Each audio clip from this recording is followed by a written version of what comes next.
So where we live, we're in the middle of a heat wave.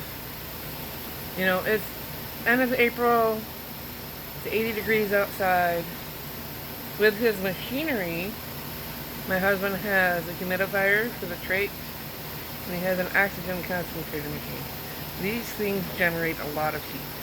So it might be 70 degrees outside, but I have to keep this machinery fairly close to him. So it's like 90 degrees by him.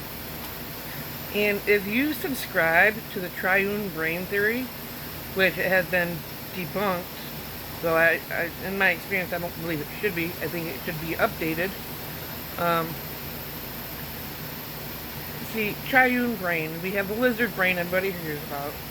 That cannot really be neuroregenerated because it's primal and it regulates things like water balance and temperature and hunger and thirst and the things that we cannot control.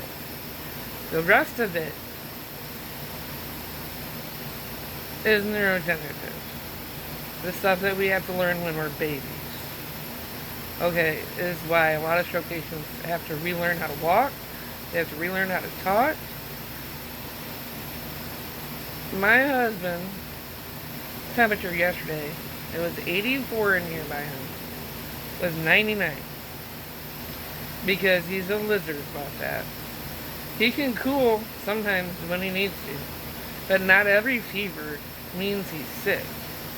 Sometimes the brain just freaks out because he's stressed and says, well, I'm stressed, so it must be an infection, so let me raise the temperature and make sure I can fix it. Otherwise, if it's hot, he sweats some, but he doesn't sweat a lot. He doesn't get soaking wet with sweat anymore. And that would be the lizard brain. So he had a subarachnoid hemorrhage, a severe one. He had a midline shift of like a centimeter, which is almost half an inch. That's not no good. That's when the middle of your brain moves over. So he's a little dry because even though it's hot, humidity's up and down. I don't know. But that's the thing. So today we're putting in the air conditioner. I'm not going to video that. But I thought this was important information. If you had a loved one who's had some severe damage and they're still with you, the weather's getting warmer. The hypothalamus, his thalamus was damaged. One area all around it. The hypothalamus is right under it. And the pituitary is right under that. So, if they start throwing fevers, cool them down. He had a nurse here the other day and she took his temperature and it was up a little bit. And I cooled him down and then he was fine. Because he's having a hard time just regulating his body temperature at this point. I've got fans on him, I put ice packs on him. But the air conditioner will do a lot better. And yeah, it needs to be near him. So it can cool him down and counteract the machines that I can't move that far away. The humidifier has a blue corrugated tubing. And the longer that tubing gets, the less humidification he gets. So that's at the foot of his bed. So I just wanted to put that out there. That not all fevers are illness. Especially after a stroke. A deep, deep stroke. His brainstem is fine. He can function. His brain is working. He's cognitive. Physically, he's screwed. Like his legs. He doesn't want to move them. He has contractures. So, that is about all I've got to say about this.